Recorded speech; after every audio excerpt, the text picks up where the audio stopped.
Hey everyone, welcome back to this very special episode of On Purpose. Thanks to our partners at BetterHelp for this episode. Today I'm joined with Jesus Joe, licensed therapist and head of clinical operations at BetterHelp. Hey everyone, welcome back to On Purpose. Thank you so much for coming back to listen to today's episode. I'm so grateful that you trust me. I'm so grateful that you value your time here with On Purpose so much. And I want you to know that I deeply value each and every one of you that make time in your days, in your weeks to connect here. And as you know, I'm always trying to come up with new ideas, creative ways of helping you learn about your journey towards happiness, towards healing, and towards health. And one of the ways I like to do that is I love experiments. I always have. And I like doing things myself and putting myself in uncomfortable positions. And so one of the series that we started off here was me going to therapy and doing a therapy session as an episode, as a way to show you how accessible it is, how simple it is, how useful it can be, and also for you to get to know me better as well. I really want to be able to be more open with you. And sometimes when I'm doing a 4-minute interview on TV, or even if I do a podcast episode with someone else, the conversation can seem very specific to what I'm talking about, but not necessarily specific to me. So this is for all of you who would like to know a bit more about me, learn a bit more about me and how I ended up the way I did, but also encouraging the conversation of how did you get to where you are today? What is it about your life that you can learn from or grow from and can serve you differently if you thought about it differently? So I want to give a big thanks to our incredible partners at BetterHelp for this episode. Our incredible therapist, Jesus, who's here with me today again. You've seen her in 3 episodes before this, and this is our 4th episode in this series. So make sure you go back and listen to the other 3 if you haven't already. Jesus, thank you so much for doing this again. Thanks for having me. Yeah, it's always great to be with you. And I feel like after our first therapy session, I feel it's amazing how you build a relationship with someone so quickly because you're so vulnerable with someone. How do you as a therapist monitor that relationship building? Because almost like as a patient, I'm like, oh God, this person's like kind of like knows everything about me now, more than what some of my friends may know about me, not my closest friends, but some friends. And people start feeling close to their therapist because of vulnerability. What's the professional line and how do you maintain that? Because I can imagine a lot of people start trusting you deeply. Yeah, I don't know if you already know, but this is like a focal point in the education of therapists and continuing education. This thing you're talking about, your clients begin to feel close to you. Your clients will also love you. Some of your clients will fall in love with you. Sometimes you're the first person or one of the only people that gives them the experience of being seen without criticism and judgment, which is like very rare in today's modern world when we're trying to connect with people. So managing this relationship that becomes very intimate is really important to protect you, to protect the client. So people will hear of things like the code of ethics, and these exist to protect the public, right? It's like therapists gain a lot of power in this relationship. I know so much about you, but you don't really know anything about me, and I could use that with my clients to a huge advantage. So that is very dangerous, I think. And so these codes of ethics ensure that we are protecting our clients, we're managing our feelings about our clients, the feelings that our clients develop about us. It has a word, it's called transference, and the feelings that I develop for you, that's countertransference. And these are things that we have to process and things that therapists are encouraged to go to therapy for, consult with other people throughout their practice in order to keep things healthy, in order to keep things in line with the goal, which is to help you meet your ambitions and your goals. It's not about anything to do with what my emotional intentions or my ego is. But it is something that we are meant to be mindful to manage, because there are times where when you're not managing it, it turns into a very messy situation. And you're like, folks, I've heard of these things. People can lose their license because they've taken advantage of a client and entered a very personal relationship, which is a huge no-no. So for me, it's like just knowing and understanding your clients will develop very strong feelings about and towards you, and continuing to be the safe person that's responsible for establishing healthy boundaries and making it very clear, like, what is this relationship? That makes a lot of sense. Thank you so much. I love that. All right, well, let's dive in. Over to you again. I will hand over my host hat to you to get into the zone.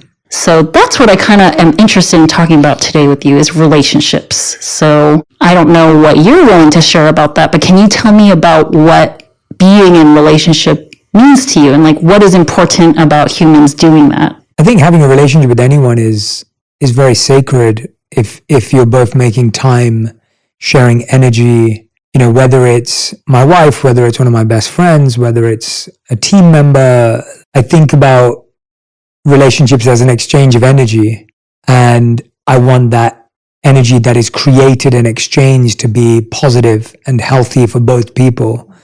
I also think about it as a safe space, and hence I call it sacred. It's a safe space that where you feel trusted, where you feel someone wants to try to understand, and where you feel that your openness will not be used against you or will not be taken advantage of.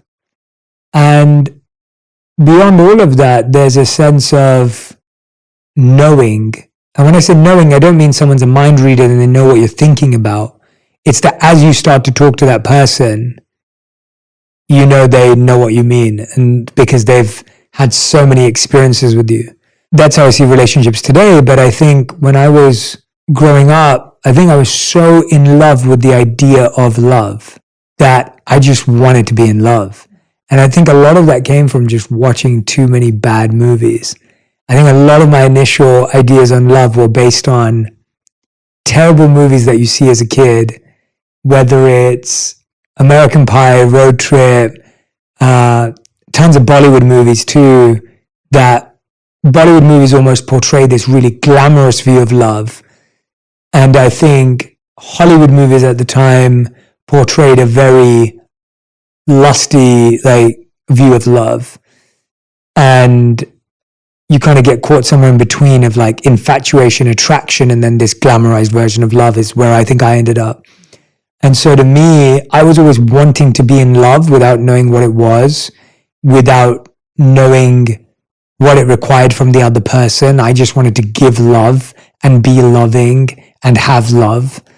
And I think that led to a lot of issues growing up when I first started dating, because when I first started dating, I was around 14 years old.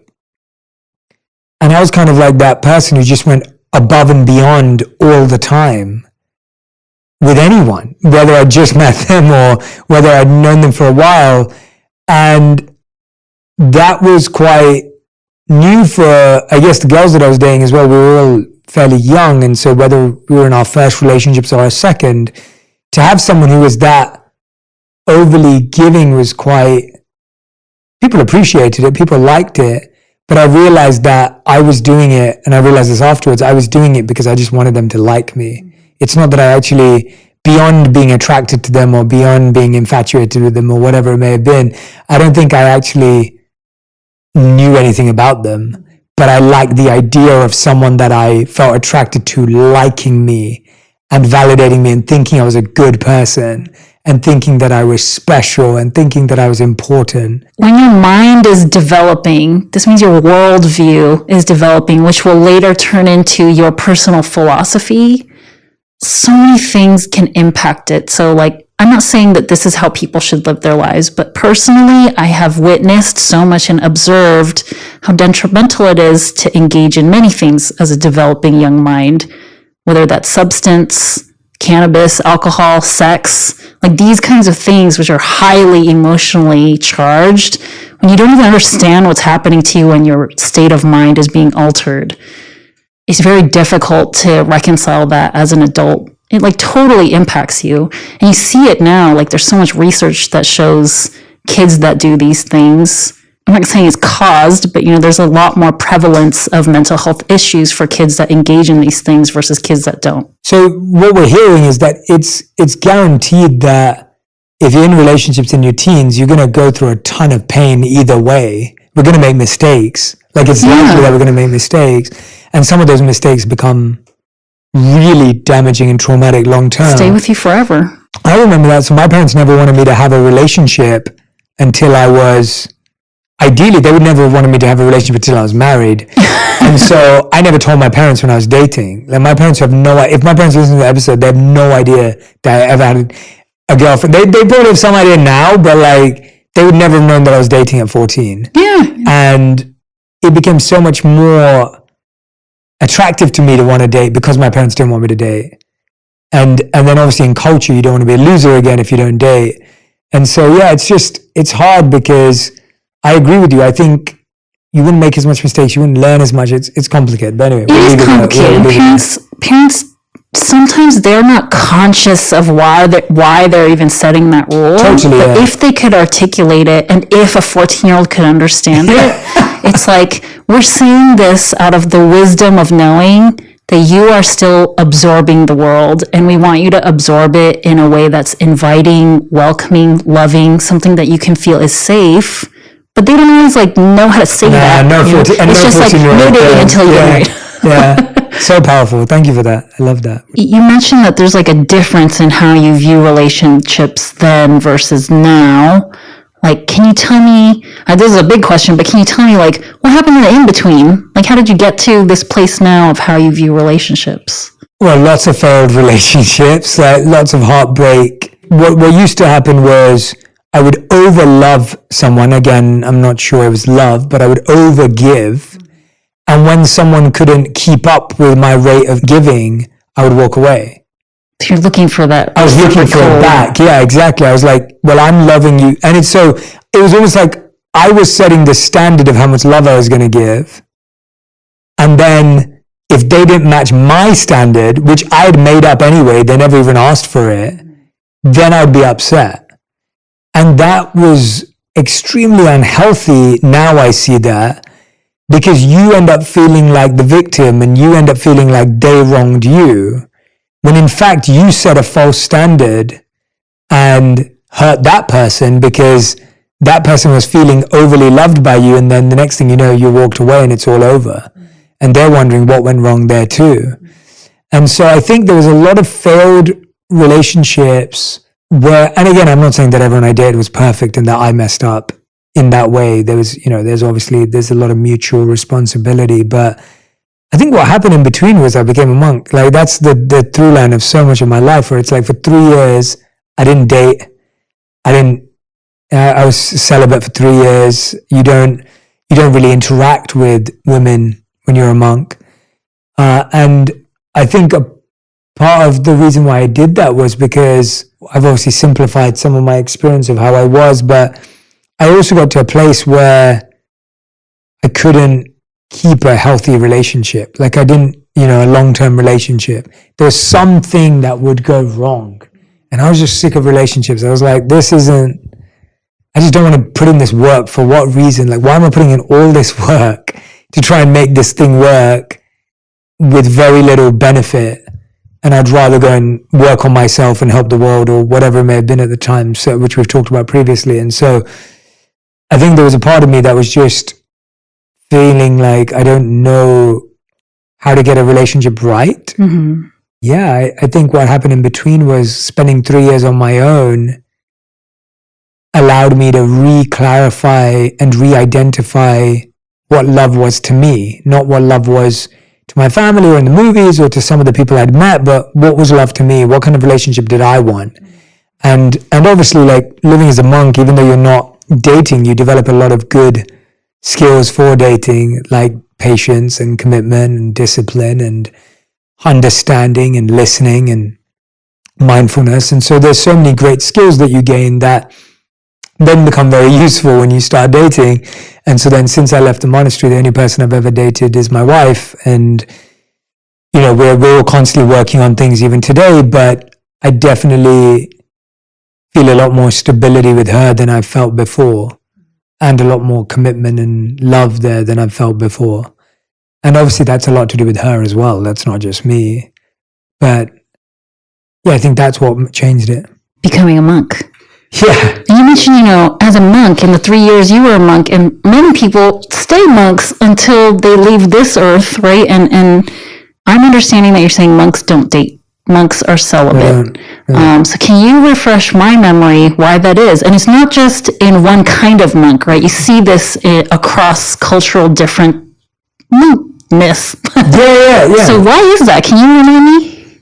I mean, there's many different reasons, and I can't speak for anyone beyond my tradition, obviously, but I would say that the number one reason is to create a sense of focus and aligned energy. So if we all believe that we have a certain amount of energy, and the more things we add to that, the more it takes away our energy in different directions. Now, being celibate or getting into a relationship is one of those, but it's the same as having a career. As a monk, you don't have a job, right? And so it's the same reasoning where it's like, well, what if all of your energy was placed in self-mastery and self-realization, and you didn't use your energy for anything else? Or anyone else. Would you not have the opportunity to go deep into the self?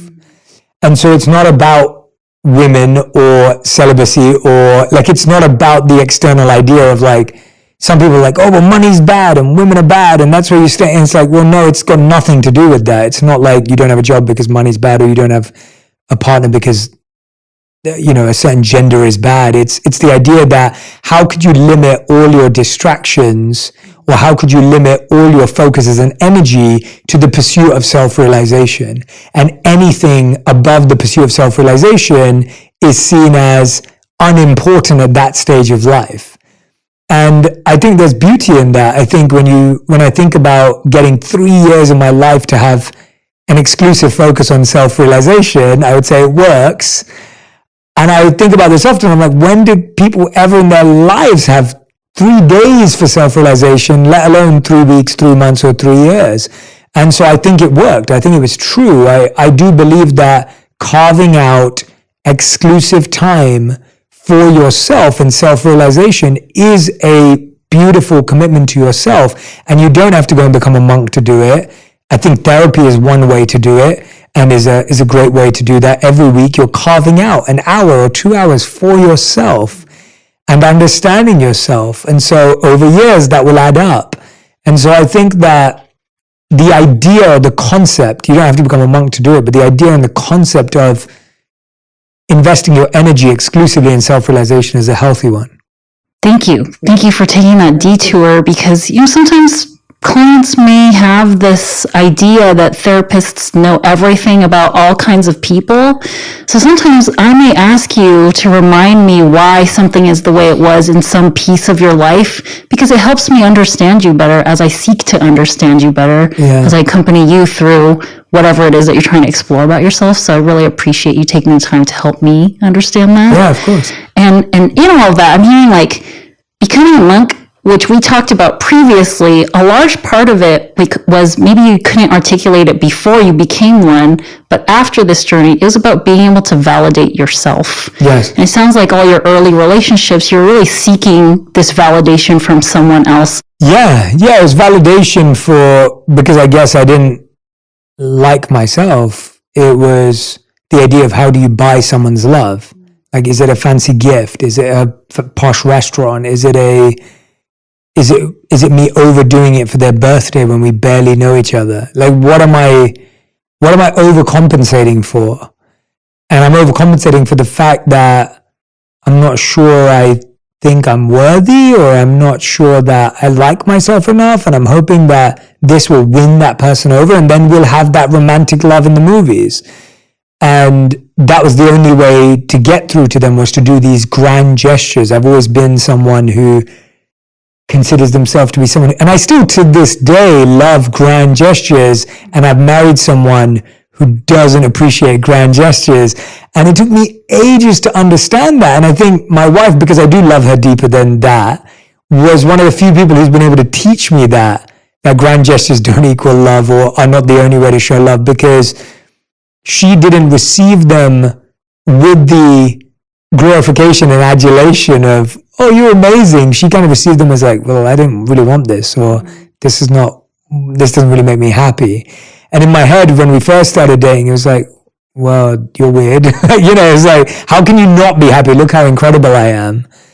only to realize that, again, it was still, so even after being a monk, even in our early years of dating with me and my wife, I still think I was, and even till this day, I think that is so deep rooted, that idea of love is grand gestures, love is this big thing, the idea of overgiving, like I think it's so deep rooted. It takes a long time to be aware, let go, be conscious. It doesn't just disappear. Right. And sometimes for some people, love is grand gestures. Totally. Right? And you're kind of touching on something that a lot of people would benefit from reminding themselves of. I, as an individual, love and express love in a certain way, and I feel love and I receive love in a certain way. It's pretty unlikely that you will end up with someone that speaks love and receives love in the exact way that you do. Totally. So it's like being in this long-term relationship. It sounds like you and your wife have navigated, how can I express my love to her in a way that she will receive it? Because a lot of people are like, well, this is how I would like for someone to love me. So if I keep doing that to her, she's going to like it because I would like it. Yeah. I think we're learning that that is not love. Love is learning to express it in the way that your partner receives it. And I also realized that for me, the way I like to receive love and give love is how my mom gave me love. Mm-hmm. And so my mom would, and we've talked about my mom before, my mom would always save up to buy me the one big gift I wanted every year for my birthday. And we didn't have a lot growing up, so she would save up and she knew what I wanted, and she always knew what I wanted. I didn't even have to tell her, she just knew. And then on my birthday, I'd unwrap this gift and it would be exactly the thing that I wanted. And so that had been how I'd been loved. My mom did give me time and we did have beautiful experiences, but I remember gifts being a big thing in my home. And then when I married my wife, it's like gifts are like not important in her home. Like they spend quality time with each other, and her dad would take the day off on her birthday and they'd go out or whatever it may be. And so to me, I couldn't get my head around how gifts couldn't be important to someone, because it was just like gifts are the best thing in the world. Like, and it took me a long time to also realize, and even till this day, like one of the members of my team brought me a gift for my birthday. My birthday was a couple of months ago, and she found something that I didn't need, I didn't want, but it was like a felt of understanding. I was like, and it was a new pair of shoes that were really cool, and they were this cool collab, and they were a bit rare, and I was like, this person understands me so well. And it's a long time since I've received a gift that felt that way, and it wasn't because of how much it cost. It wasn't grand because it was big or expensive. It was grand because it was so thought through. Like it was the right pair of shoes, and I was like, that was beautiful. And then a few years ago, I had a person in my life send me a Life magazine, like the old ones that I don't think are in print anymore, and it was signed by the Dalai Lama. Oh. And they sent that to me as a gift, and I was like, this is the best gift ever. Like this person understands me. And so I started to realize that even my love for gifts wasn't because I wanted something. It was because a gift made me feel understood. Mm-hmm. Right? It was that's what I was looking for, was a sense of you know me. The sense you got when your mom gave you that gift, that she knew what you wanted and needed, and you didn't even have to say it. Yeah. She just like could see into you. Yeah. Only realizing that that's very hard to do. and putting that pressure on my wife was not smart, because it takes a while for people to get to know you, and, it takes a while for people to know what kind of gifts you want. And also she was learning at the same time. She was learning that I needed gifts, because in her eyes, spending good time with each other was the gift. Mm-hmm. And in my head, I was like, no, like the gift's the gift and time together is not the gift. And so it's really interesting when two people are learning something at the same time. And it's hard because when you're both learning the same thing at the same time, you're just like, knocking against each other. Yeah, finding that person, finding your person, whether that's like your person of the season or your person for the rest of your life, you're bringing together two most likely very different families of origin. And it's like your world view is shaped by the people that raise you. And so you're touching on all these things. This is the way that I received love from my mom. So this is the way that as a small child becomes deeply ingrained in me how people are supposed to receive it too. Yeah. And it sounds like she had a different experience. And like you said, navigating and learning these things at the same time, much more difficult than when you have like an apprentice and somebody mentoring them. Somebody knows something, but oftentimes in relationships, you're realizing together like, I don't actually know anything and neither do you. Yeah. So we're trying to figure that out while we're getting to know each other. Yeah. All with this like deep desire and need to be seen. That's so much of being loved. Yeah. Yeah. And I found that I would often overlove my wife and then make her feel guilty for not loving me the same. Keeping tabs. Can you give me an example of overloving? I would do something spontaneous like plan a weekend activity or whatever it may be. But then if she doesn't plan something the next weekend, I'm mad at her.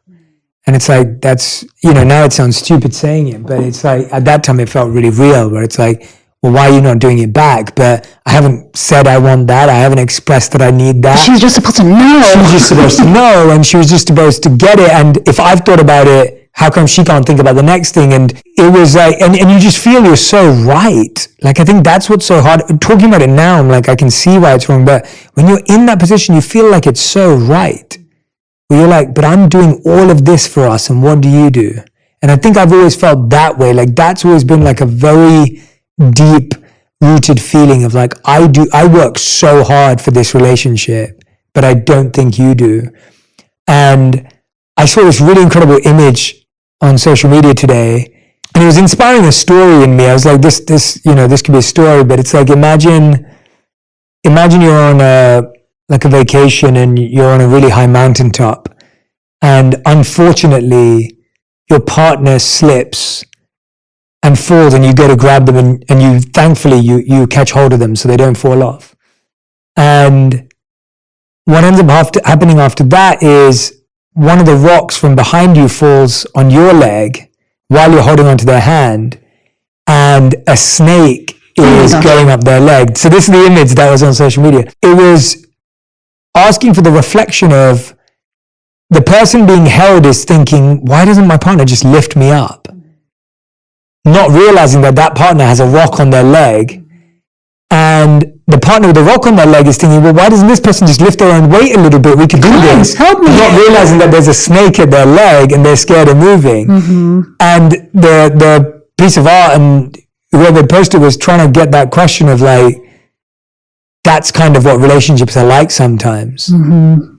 How do you know whether your partner is actually putting in effort into a relationship and putting in work if you're someone that constantly feels like you are putting in the work, but you don't think they are? How do you know whether you're right or whether you're not right? How do you know anything? But when you were describing like having planned this great weekend and then expecting for someone else to return that gesture and do the same thing, and then having the experience of feeling like I put in so much work and you haven't, that mindset and that person is not tuning in to pay attention to how that other person is showing up and is doing that work. So it's like, to answer the question, how do you know? If you don't put in the effort to try to recognize from like where they're coming from and see it from their perspective, you may never know. And you may continue living this life thinking that like nobody really cares about me because you're not stepping outside of yourself. And so in relationship, not just with like a romantic partner, but even your friends, your family, colleagues, teammates, like you're depriving yourself of the next level of connection by only thinking of it the way from your stance, from your perspective. So I flip that question back to you. It's like, how did you know? How did you come to realize that she also loves you very deeply when she wasn't getting you these big gifts? Yeah, no, I mean, it's exactly that. You hit the nail on the head. It was me starting to look at how she contributed to the relationship. And I started to realize there were so many ways she contributed to a healthy relationship. She's the only person I've ever been with who is extremely secure in herself and trusts me and doesn't make me feel like, she's never made me feel like she doesn't trust me. And that's a massive gift in a relationship. Like the idea that my partner trusts me. I think that's a beautiful thing. When things were tough, when we were struggling and when we were going through financial difficulties and everything like that, she was fully there with me. It was like, I trust you, I'm there with you, like whatever help you need. Those were huge gifts in the relationship. I think even when I first met her, I'd left the monastery like a year before that, or less than a year before that, and I didn't have a plan, or I didn't have like my life figured out, and I didn't even have a job when we first started dating, and she was okay with that. And I was like, there are so many huge gifts here that I missed out on because I was looking at it from this singular perspective of why doesn't she do this? And that is exactly what I had to do. And even till this day, I feel sometimes I have to do that because those deep-rooted ideas are so strong where I'm like, well, what does my wife contribute to this relationship? And you find there's so many things, but you can very much live in a self-centered world of I'm the only one who contributes to this relationship.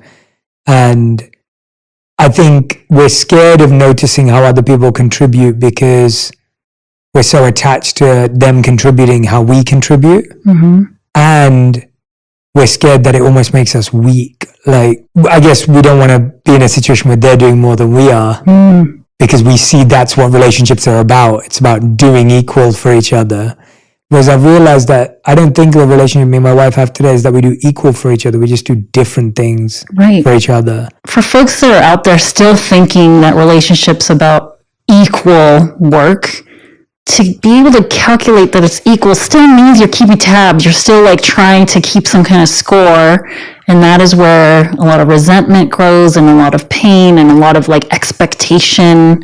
There's this idea that people talk about in therapy too of like the way that we react to our own feelings or we react to other people. It comes from one of two places. And it's like either we're reacting because we're fearful of something, so we're trying to avoid or prevent something, or we're reacting out of love. Love for ourselves, love for the person, love for the situation in itself, which means acceptance of what it is.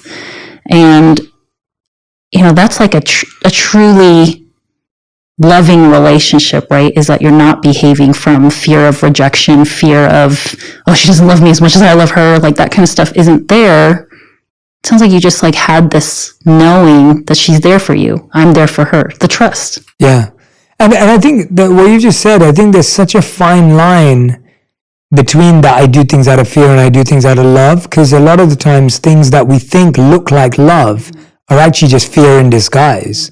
So you're like, I can, sometimes like you want to plan a big birthday, not because you love the person, but because you're scared that they'll be sad.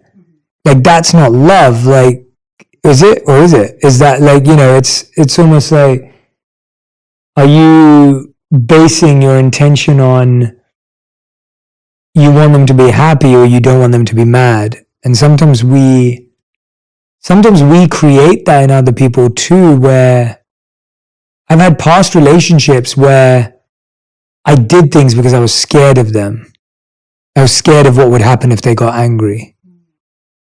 And therefore you keep doing the thing. You mentioned like over-loving, over-compensating. So maybe in one of these past relationships or some, like what can you recall about something that you were overcompensating for from fear? I guess a lot of it is just staying in a situation that doesn't, like I remember I had one relationship where I'd turn up on time, I'd made a plan, I'd come up with a great evening, and the person would not appreciate the plan, they would disrupt the plan, they would want to go home early, we'd drive home and they wouldn't talk to me home the whole way.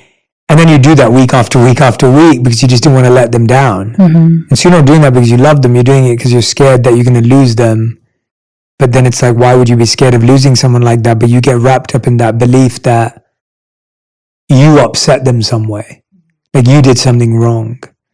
And I mean, at least with that one, I realized that I wasn't doing anything wrong. But it's really interesting how you work differently when you have high confidence in a relationship versus low confidence. And I think in the beginning stages when I've had low confidence in relationships because you want the other person to like you, you'll keep tolerating bad behavior because you want to be liked so bad. And you're only acting in a nice way because you're scared of losing them, because you think that them being with you is the only reason that you're liked. Does that make sense as an example? Yeah. And if you're entering or trying to maintain a relationship and you have low self-esteem, you don't have very high confidence in yourself. A lot of people have described just, will anybody ever want to be with me? So it's like, this might be the last person that I have a chance for, so I can't ruin it because I don't want to be alone. Like, so many people don't want to be alone. We fear that. There's a metaphor I think of is just like, we have these glasses here, and when you enter a relationship, you're coming in with a glass, and if you're coming in with an empty one, you kind of have this like very parched expectation for the other person to fill it for you. And to constantly expect someone else to fill it for you means they are depleting their own. But when you both come with a full glass and there is no expectation to fill that for each other, now you can love out of the abundance of having it for yourself. Yeah. And now this like need or expectation to fill it isn't there. It's just now we're like two full people, two whole people that can, live life together, navigate life together, grow together if that's something that's important to you, be content together if that's what's important to you.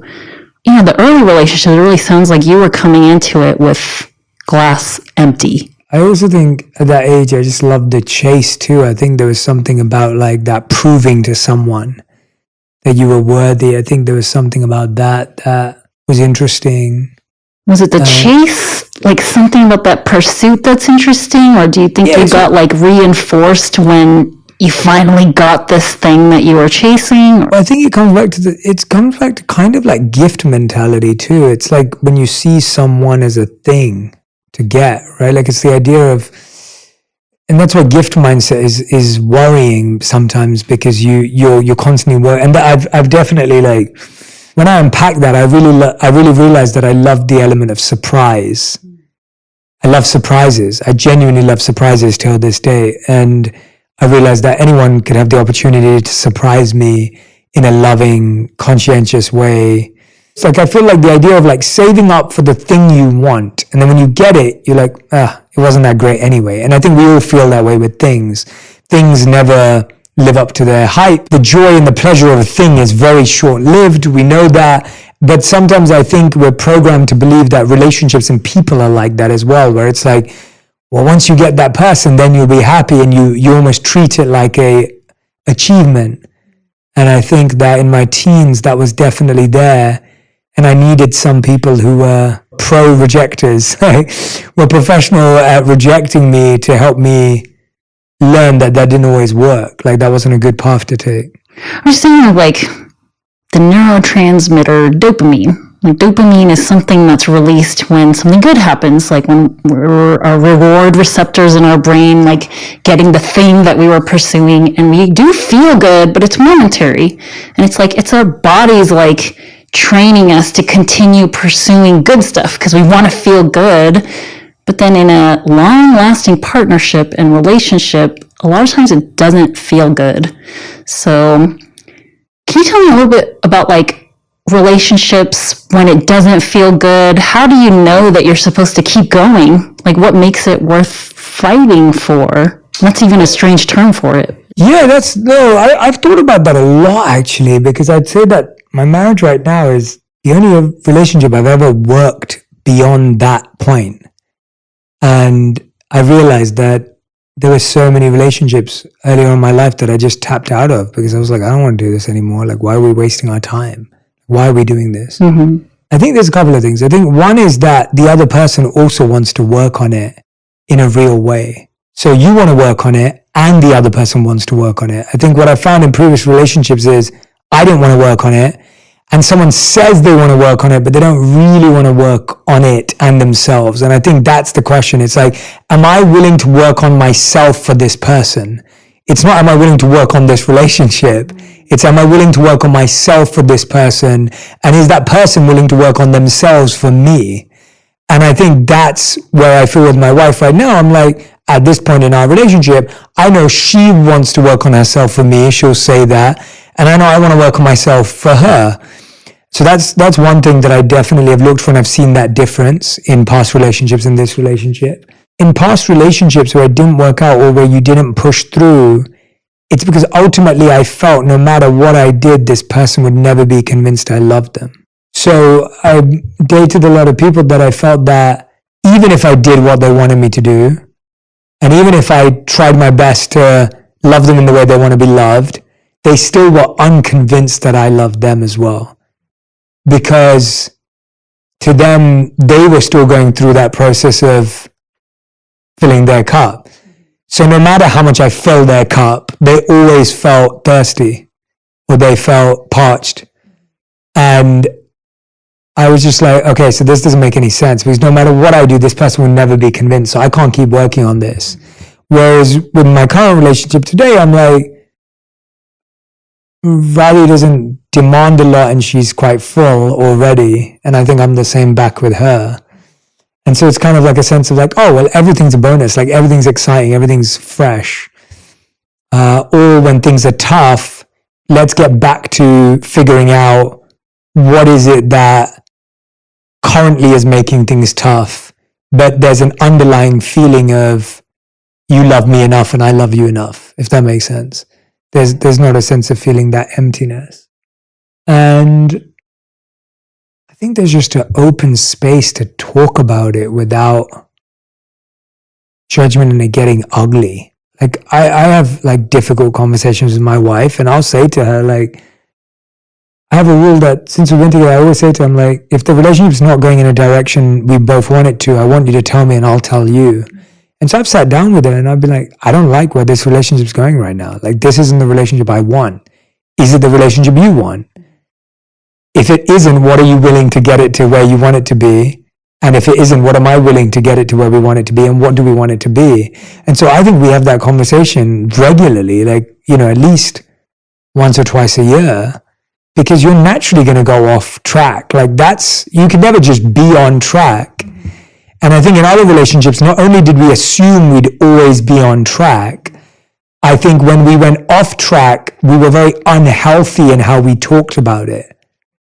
And at least with my wife, I think there's a sense of humility from both sides in saying, we got this wrong, let's try again, let's shift this. And so I think a sense of lack of ego makes it easier to work on it continuously. Mm-hmm. Whereas if you both just have an ego all the time that you're doing everything right and the other person's wrong, then that discourages a relationship.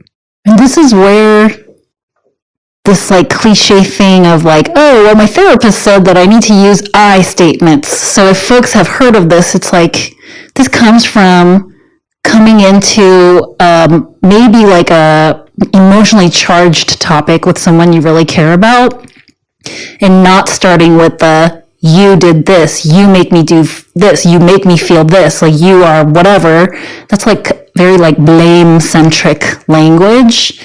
And you mentioned humility. It's like coming into the conversation like humbled by, I'm not going to put actions and intentions in your mouth. I'm just going to show up with how I feel about it. And that's what I statements are. I feel so-and-so when you do this. I would like when so-and-so. I am expressing what my needs are. And this is what I think you can do to help me meet those two. And that's where that thing comes from, right? Yeah, I statements. It's very important to show up as you, not you are the one that's going to make this all better. Yeah. I've always had my own little version of that. I've always said, instead of you and me, use us and we. And so when I'm thinking about constructively moving away from the conflict or moving forward with it, I'll always say, what are we willing to do for this relationship? And what is something that's important to both of us? And that way now we're a team, we're working on it together, we're solving this rather than like, well, you make me feel like this and you do this wrong, or you, and it's almost like saying, well, there's no responsibility on my end. Whereas I often go,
we're pretty much both struggling with this. How are you struggling with it, right? And then giving the opportunity, but then going, we're both struggling with this. It's not like a you and me. And so I think shirking responsibility has always been hard to build with someone who you feel is just always making it your fault or you're making it their fault. I don't think you can get past that after a couple of years because it's hard, and I think with my wife too, I think if we ever fall into those patterns, we're constantly trying to say, okay, wait, we can see ourselves moving into that pattern and then try and come back. Or the other side is you just get numb from everything, right? Like that I think is also unhealthy, where you don't feel anything about anything. You're just indifferent. And that's not a loving relationship either. So I think some people may not experience extreme conflict, but I think some people experience indifference where you don't feel any different, whatever happens with your partner. And you're right. Indifference, apathy in a relationship, I think is sometimes even more like slippery slope dangerous than having hateful feelings towards your partner, because that means you still have some kind of passion there. Mm-hmm. I really like what you're saying about using this we language versus you versus me, because this is something that people can expect in couples therapy also, is you come in and you start learning how to reframe you versus me, I versus you. It's we versus the problem, mm-hmm. right? And so I really like that. And I tend to use that kind of language with my clients. Like when I'm trying to express something to help my client feel like they're not alone in the struggle, I'm going to do a lot of things to try to normalize. This is like this experience of helping the client feel like they're not the only person in the world to experience this. So I don't always say like, yeah, people experience anxiety that way. I say we experience anxiety in that way. We tend to, and then we list off whatever symptoms people have. Yeah. So I like this idea of bringing some attention to the collective experience of us. And, it's like really easy to want to just go the I, me route. Totally. Especially in Western cultures. This is the way that we're raised. This is the way that we're socialized to like be an independent, unique, and individual, which those things are great. Especially in relationship, there isn't us. There is a we. We're doing this together. We're choosing each other every day, which is not easy. Yeah, and I think I realized that exactly what you're saying during actually the week of my wedding. And, I know a lot of friends, family, team members that are preparing for a wedding right now. And I don't think everyone talks about enough openly how stressful weddings are.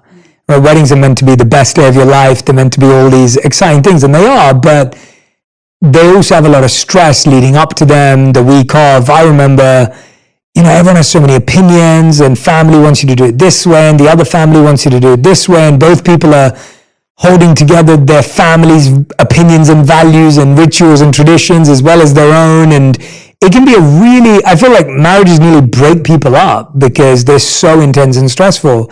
And I remember saying that exact thing to Radhi the week we got married, where I was just like, this is how it's always going to be. There's always going to be so many people who have opinions about how we should do this and how we should have done that. And more importantly, people are going to tell you how I should be different, and people are going to tell me how you should be different. And I was like, the only two people that need to agree are me and you. And then we need to make sense of everything else that's going on. And if we don't set that habit now, we're going to constantly be lost and struggling. And I think that was the week where we were able to admit that there were people in our lives that wanted what was best for us according to them, but not best for us. And we were the only ones who could decide what is best for us by knowing ourselves and knowing each other. And I just think all of these experiences in life are helping you get there.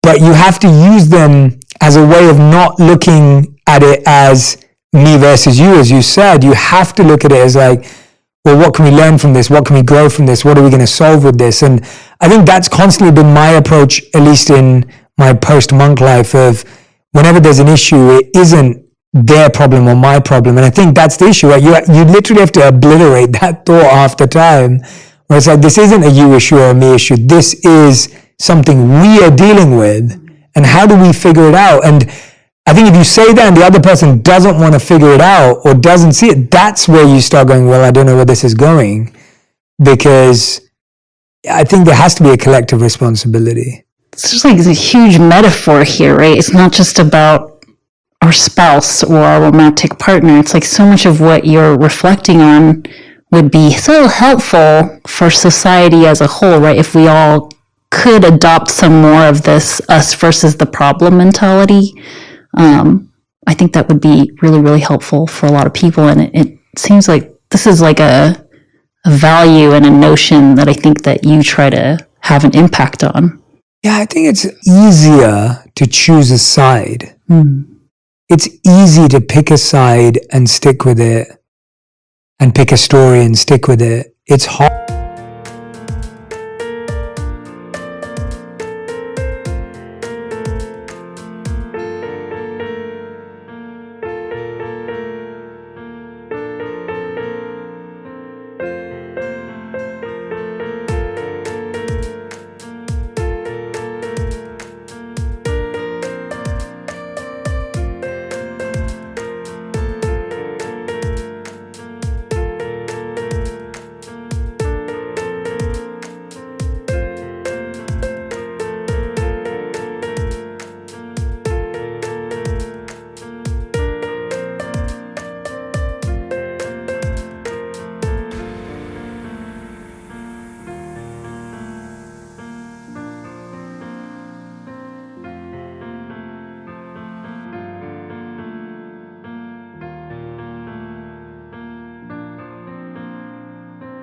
Harder to hold two seemingly opposite ideas and figure out how they connect and how they correlate.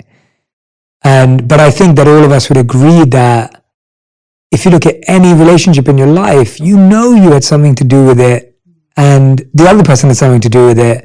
I don't think there's ever been anything in the world that is completely one-sided until it gets, I'll take that back. I think there may be certain things that are completely one-sided, and you have to be aware of those and be careful of those in your own relationships. But I can definitely say in my life, at least, that most things have been two-sided, and you can see two hands in all of it. So yeah, and the I versus you mentality, it's like sometimes it feels like it's emotionally easier to take that path because I'm putting guards up and protecting myself from whatever.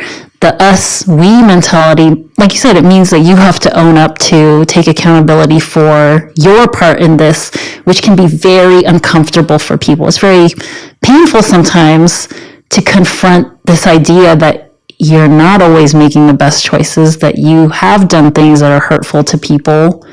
A lot of us just don't want to admit that. We think it puts you in a position of weakness, and yes, with a unhealthy partner, it does, right? And I think that's part of how where it's like if you disclose vulnerably, hey, I think I messed this up. Let's talk about it. And they're like, yeah, look, you already know you messed it up. Like you got it wrong. Like that. If someone uses that in that way, then yeah, that can be a unhealthy relationship. Whereas if someone goes, I'm glad you noticed that, but I know I'm responsible for this too. There's something that can be built there. And I think you need someone, not everyone can do that in the moment. Not everyone's going to do that when you're having the fight. Not everyone's going to do that in the argument. Sometimes people need more time, and knowing that is important too, because not everyone in the moment is able to be that vulnerable straight away. But yeah, I think that to me, this has been really helpful today and useful today because I think what you said about always feeling like we're the one doing all the work, and those kind of mindsets can really lose a good thing. We've also talked about some of the unhealthy things to watch out for. And so I think it's just a healthy discussion, because I think relationships are constantly going on in our life. So you never get to a place where you're like, we mastered that, now we're on to the next thing. These things are all so deep rooted that I'm dealing with these things on a daily basis with my wife, because you're just living with another human being, another mind, another person, and you've got to constantly refresh these ideas. So thank you so much. Yeah, I've genuinely appreciated refreshing some of these, again, ideas that I'm conscious of, but it's useful talking it out with someone and hearing your take on them too. Yeah, there's a big power in articulating the stuff that's like going on in our minds all the time. You talked about this, like, this is stuff that I already know, but there's difference between like knowing and speaking, expressing, and like getting it out in there for like another person to witness it. Huge. It does something. 100%. So thank you for being open with me too. Thank you. Everyone who's been listening and watching, I hope that we discovered some useful skills and tools for you to apply in your relationships. I hope that you got a deeper sense and understanding of, the simplicity of therapy too, where we turned into a conversation at one point, and I was sharing my opinions and ideas, and I was getting to hear Jesus' opinions and ideas too.